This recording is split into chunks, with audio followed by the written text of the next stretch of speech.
Homework. I know we just got into new stuff recently. It's section 3.3. I don't know if anybody started trying that out yet.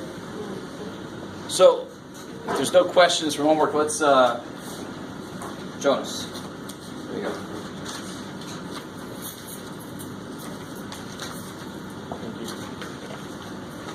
Let's kind of review what we did. So here's what we did algebraically, and then we'll go over what we did statistically.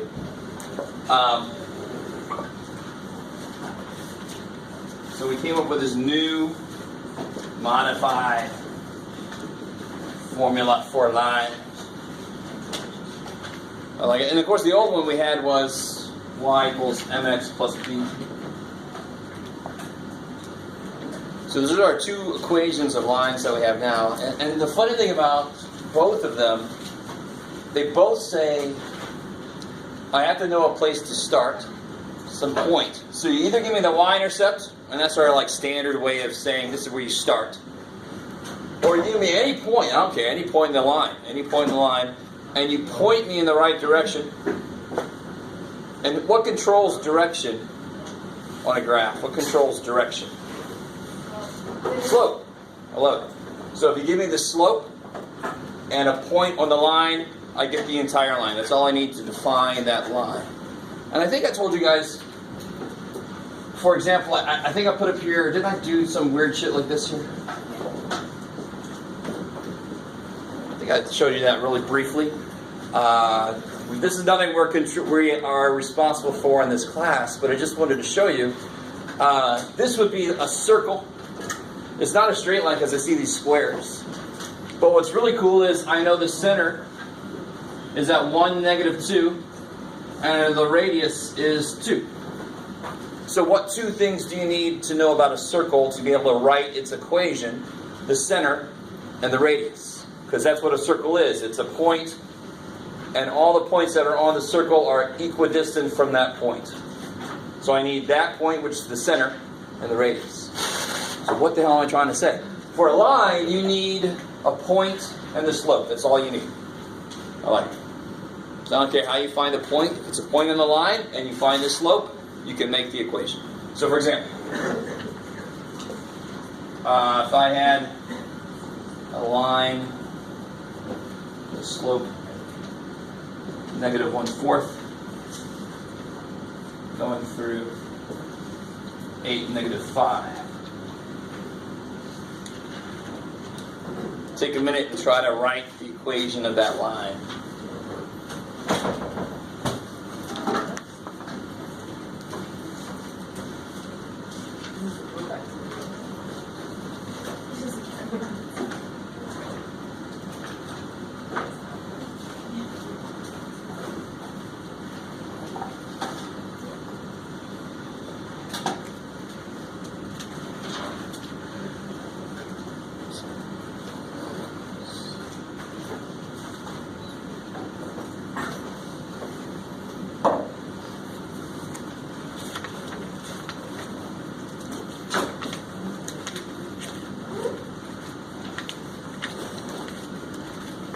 Everybody got their test back, right?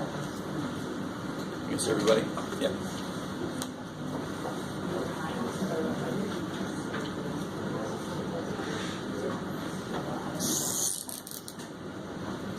Just to help you guys along, that'll help me along. You can call this point, there's only one point up here, but it doesn't matter if I give you 2 points. You pick one, and then that's your 1 point. So this would be x1, y1. It's amazing. So even if you have 2 points, you pick one, and that's your 1 point you want to use. So you're going to call it x1, y1. It's amazing.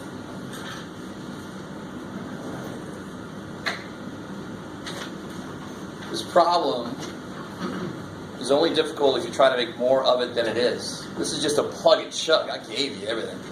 Right? So what two things do you need for the equation of a line? You need the slope, and you need a point. If I happen to give you the y-intercept, kick ass, because then you know what b is. A lot less work to do then. Did I give you the y-intercept? No, because I'm a dork. So this equation says y minus the y piece equals the slope, x minus the x piece. And what we normally do now is we don't leave it like this. We normally solve for y because it's a slightly better format. It's more compact. So I'm going to solve this for y.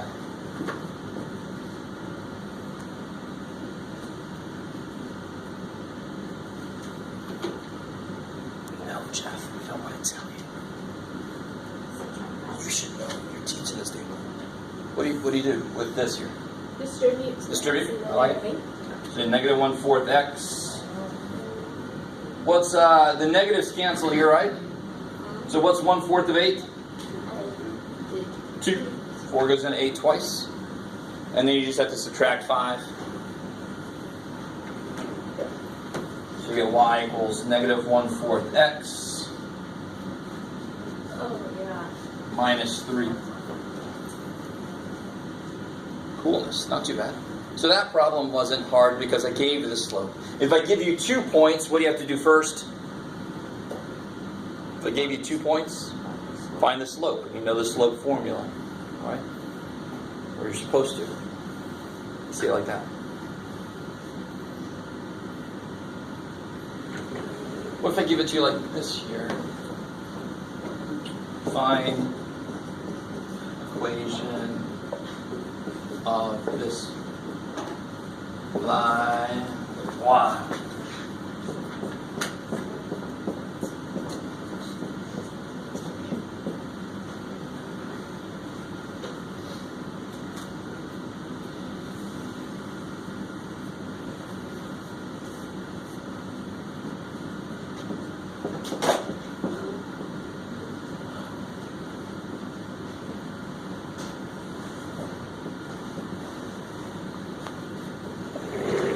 Alright, do that. We just talked about how to do this one.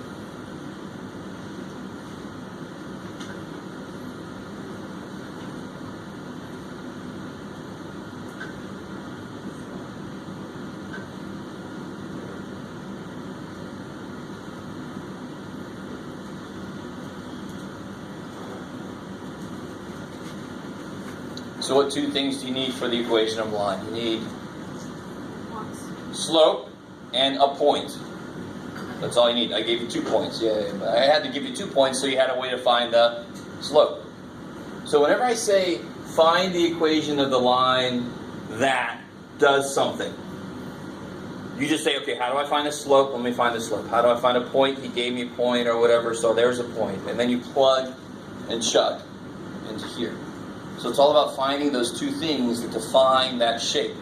If I said find the equation of the circle that, alright, how do I find the center and how do I find the radius? Because that's what defines that shape and that's what goes into the equation.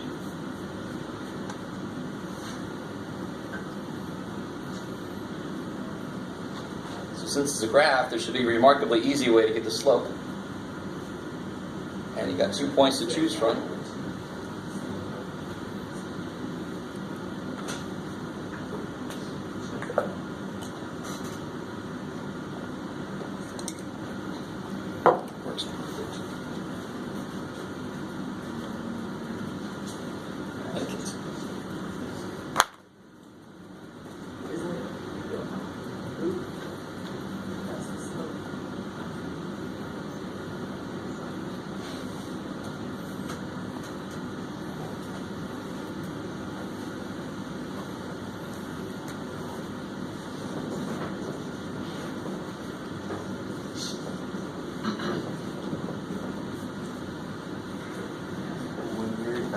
Finding the equation, doesn't matter which points you use. It seems like it should, but if it did, then that would mean every point I pick would give me a different equation. But there's only one line, so any point you pick must give you the exact same equation because they all lie on that same line.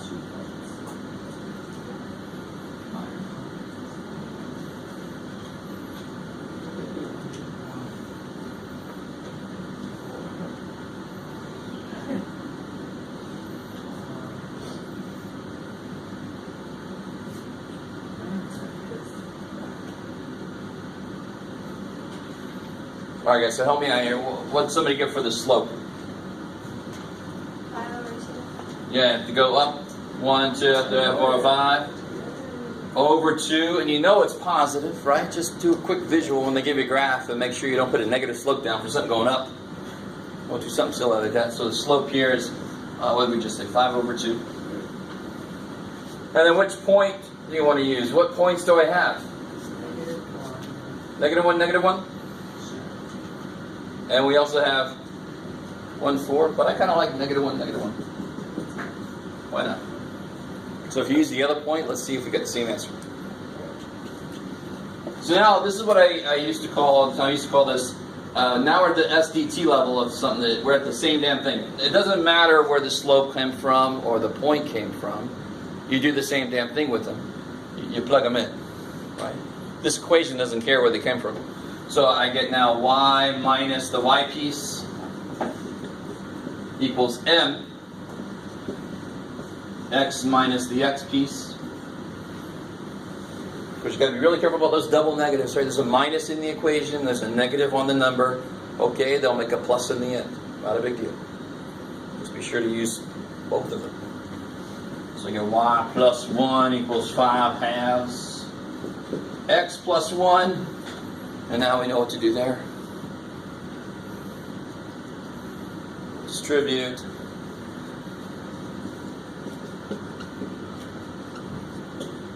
And then finally, subtract 1. So it's actually 2 over 2. Is that cool? I'll be smart about it. Just write it, what it looks like. So it has an over 2. No, we don't like that. Some of you guys don't like that.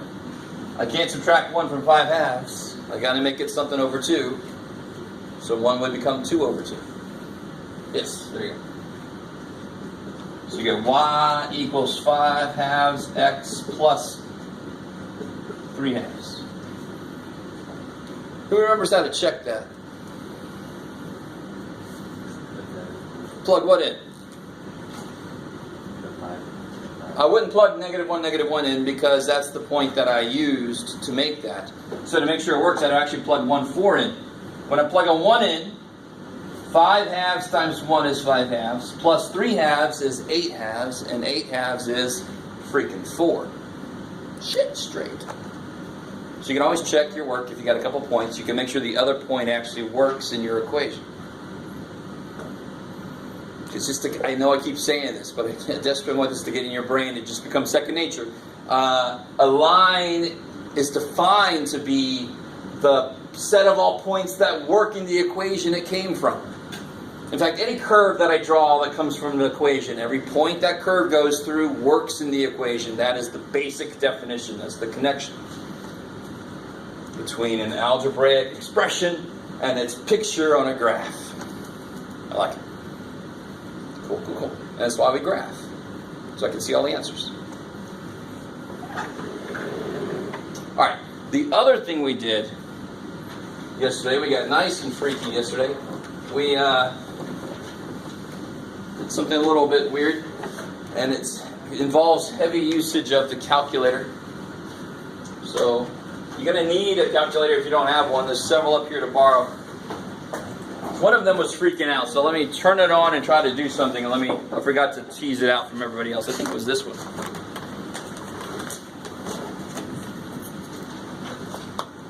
No, he's all right. Well, we'll find out. It might have been that one. Look at you, be smart. Aw. Poor little batteries in the house.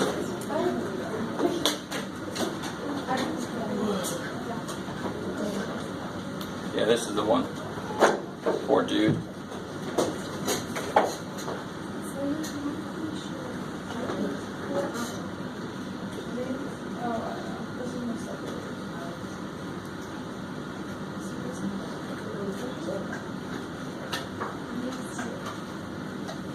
Alright.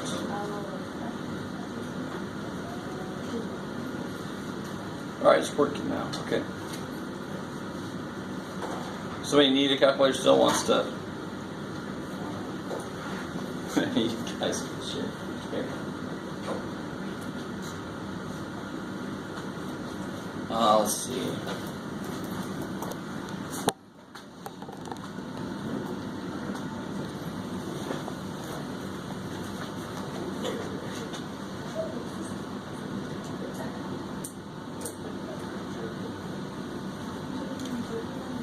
So we'll do a quick little example in here.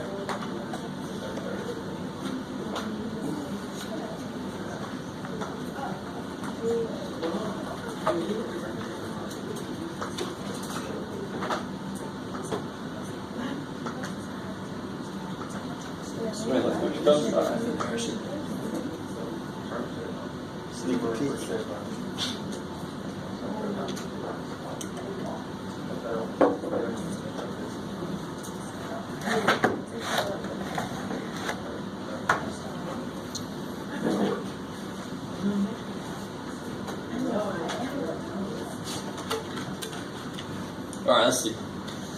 I want to, first off, this is something I was going to do yesterday, I just didn't have, I could sneak it in there. The problem we just did, I want to show you something kind of nifty. Once you see this, you'll, well, we'll see what you think.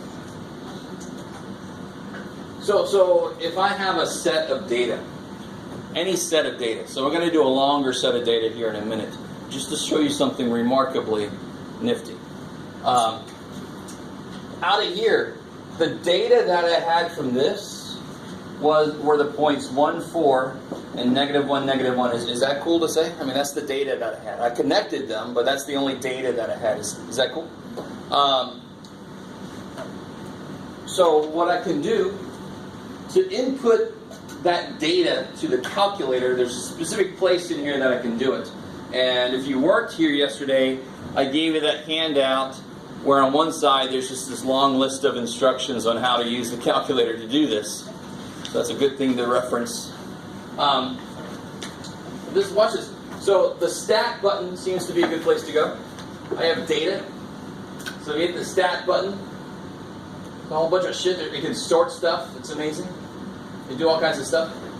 The first one is one-on-one. I want to edit my list. I want to put data in. So select that. Now, I got a bunch of stuff left over from yesterday in there. So do you guys probably. Before I get too far, does anybody's lists look freaky? Anybody's lists not called L1? Are they called Fred and Bob? This could happen. Are you missing L1 and L2? Anybody? Is everybody able to get to that screen that's playing along with me? No, I don't have it. Oh, so do this for me. Hit Stat. Number 5. It says Setup Editor, right? Enter. Enter. Now go back to Stat Edit. Is it good? Okay. All right. I don't hear anything, so I'm gonna assume that means everybody's good. So I'm gonna clear this other stuff out of the way. I'm done with this stuff. This is old news. This is yesterday. Clear.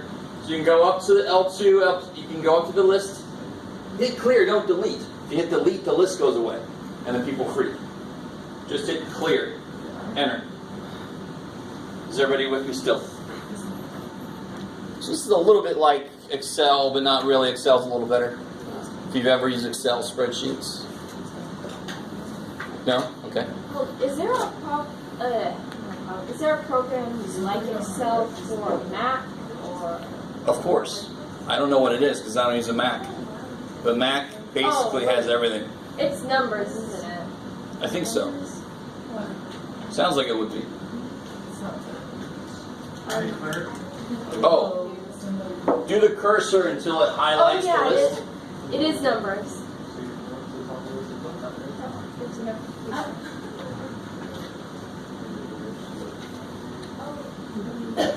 Sweet. Are we good? Yeah, don't delete.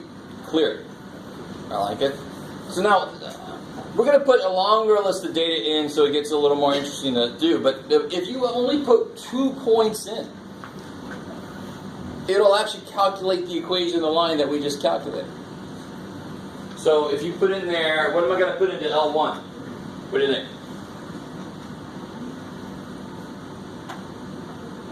1. That's a good thing, because that's the x part of the first point. And what's the x part of the second point? And just be really careful. Do you see this minus sign? That's a minus sign. That's amazing, Jeff. That's a negative sign.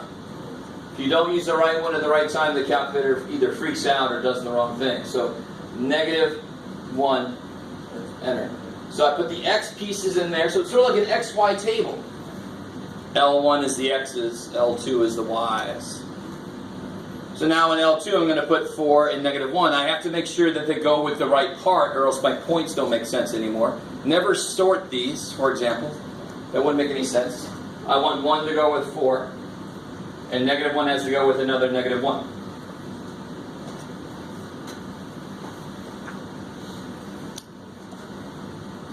Yes, ma'am. Oh, because you hit a minus sign instead of a negative sign. So when it says go to, choose that one because it'll put the cursor on the problem. So if I use the negative symbol instead of the, the minus symbol instead of the negative symbol, I get this error. So if I say go to, it puts the cursor on the problem. Oh shit, I used the minus and not the negative that's down here. Negative.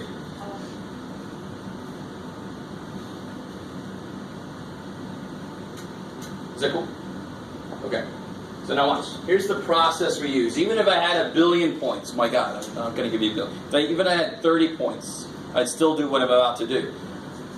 With only 2 points, there's only one line and it's going to go through both of them perfectly, right? So whoever was here yesterday, if I have 2 points and I fit a line through it, what will R be? What was R? R. When was R not 1 or -1? When the points... Yeah, so how do you make R smaller? You take the points and you move them away from the line, right? So if you weren't here yesterday, it's a bad day to miss. But basically, if I have a bunch of data, say I have a bunch of data like that. Stay with me now.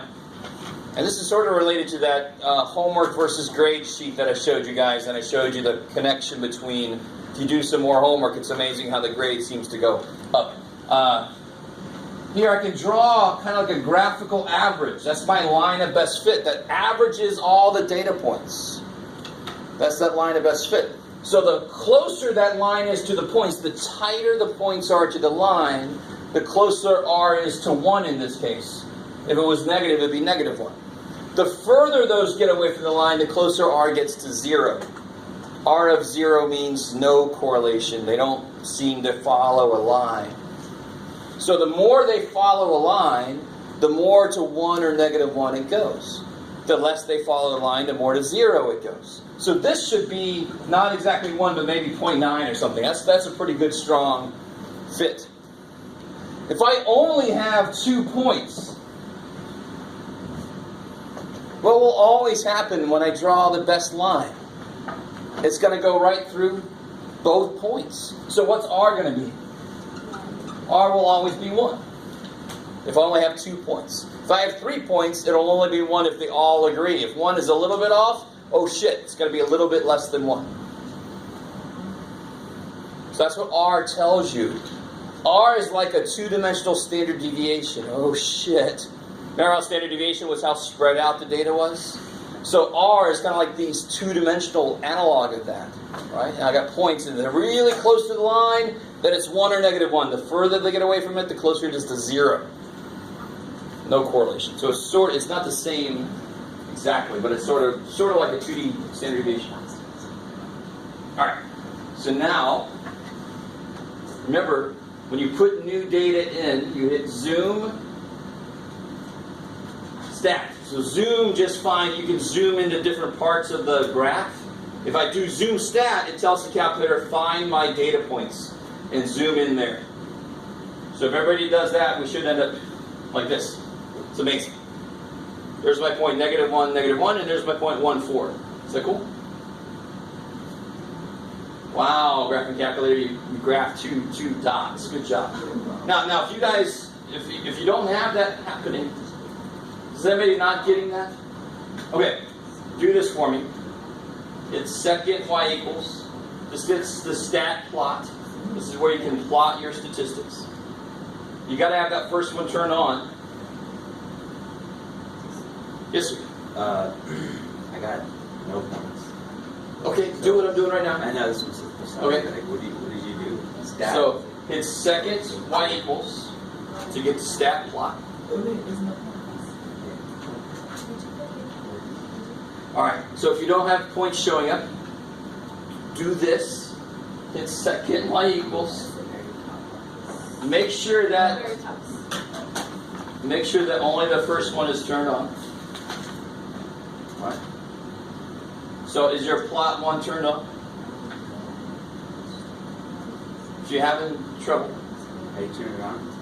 Alright, so are they all turned off right now? Yeah. Okay, so you hit enter for number 1, and you just put your cursor on the on and hit enter. Then hit, and then hit enter again. Yeah, put the cursor on the on and hit enter, because you're selecting it to the on. Okay. I like it. And does everything else look like this? Scatter plot. I want it just to plot the points. I want the x's from L1, the y's from L2. X, Y table. And then you can pick which one of these you want to be. Little speck of dust in the universe. Are you still positive though? Of course, I'm always a square. So now, if you've got that set up, you hit zoom 9, and then it should show you that.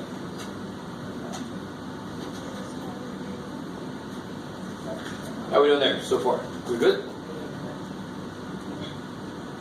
Everybody who's playing along, are you good with me right now? Okay. Okay. Now, that's not very impressive, right? It graphed 2 points. Ooh. If you go back to stat, and now I want the calculator to take the data that I put in, and I want it to calculate the line. So you go over to calc. Go to calc. And which one of these looks like it's going to give me a line? Number 4. I love it. I love the fact that number 8 exists. If you go to 8, let's just see what it did. It just makes the b the slope. I don't know. I almost wish I hadn't shown you that, but I just think it's funny that it exists. So we just use number 4. Okay. So what are they using in place of m for my line? A. So A is the slope. So if I hit enter, if I just hit enter, it's going to default to L1, L2. So I can just hit enter again. Bam. Now what do you notice?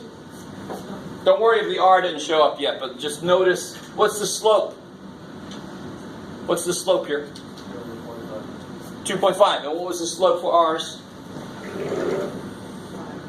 2.5. 5 halves, right? 5 halves is 2.5. You guys got it with me? And the y-intercept? What's the y-intercept up there? 1.5. Same thing we got here. 1.5. 1.5. So if you have this calculator and you have a bunch of problems like this is an excellent way to check your work. It'll calculate the freaking line equation for you. I still want to see your freaking by hand work. But you can actually have it check it for you. It's crazy. Alright. So let's do one last example before I unleash you on this. Let's do one that's got a little more data to it.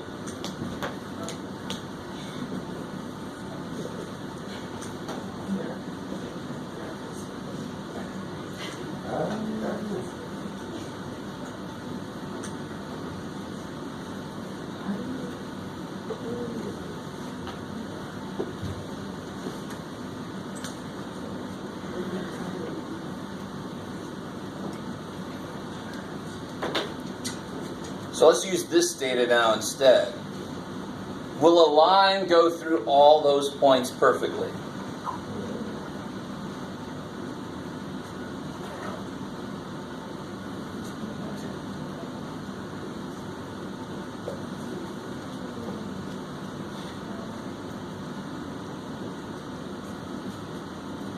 Will a line go through all those points perfectly? Why not?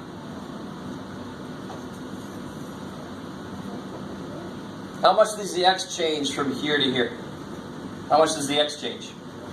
Goes up by 4, from 11 to 15. And it changes by how much here? How much does the y change here? 75 to 60. 15. Down 15. How much does the x change from here to here? 4 again. If it's a straight line, the y's better change by the exact amount they did before, because it's got to keep going in the exact same direction as always. How much do the y's change here? 1. Shit. The slope changed all of a sudden. So one line can't go through all the points. That's not what I want. I want a line that averages where all the points are. They're going to run through the middle. Maybe some points will fall in the line, but it's going to run through the middle of all of them somehow. It averages all of them. The formula looks weird as hell because it actually is kind of difficult to do that with all the data points. Average them all at the same time. That's not an easy thing to do. Thankfully, we have this freaking expensive calculator that can do it for us. So I think some of you guys are already started doing, you go to Stat, Edit, and you start putting in your new lists. Just put in your X's and your Y's. After that. What's up? Sorry. I'm sorry, but I'm after that. Let's go. Let's get there first.